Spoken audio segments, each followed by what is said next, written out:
Баршаңызға сәлем. Арнама қош келдіңіздер. Сіздермен бірге Дина. Бүгінгі видео рецепте өте дәмді әрі оңай жасалатын жұмыртқасыз пирог жасаймыз. Әрине, қалауыңыз бойынша жұмыртқамен де жасауға болады, ал кейбір адамдар жұмыртқаға аллергиясы болады. Сондықтан мен осы бір рецепті ұсынғым келді. Арнамда алғаш рет болсаңыздар, тіркелуді де ұмытпаңыздар.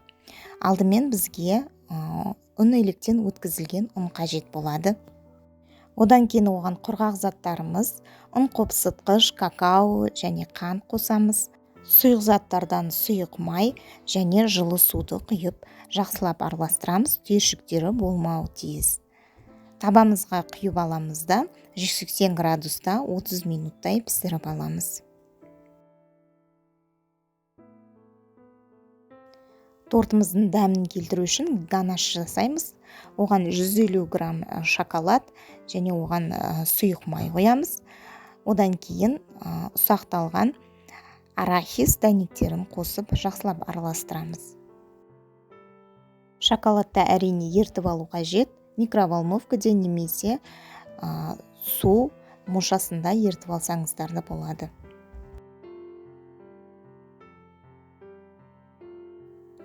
Пирогымыз піскен соң, оны суытып алып, ыдысқа аударып аламыз. Аударылған пирогымыздың үстінен ганашты жағып, тағы да тоңазытқышқа 10-15 минуттай салып қоямыз.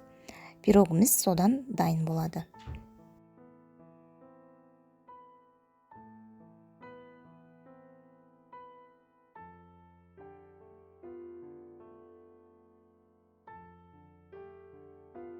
Міне осылай оп-оңай ғана пирогымыз дайын болды. Міндетті түрде жасап көріңіздер, рецепт ұнады деген үміттемін. Каналыма тіркеліп, лайк, комментарий қалдыруларыңызды ұмытпаңыздар.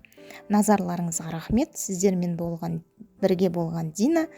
Келесі видео рецептерде кездескенше сау болыңыздар.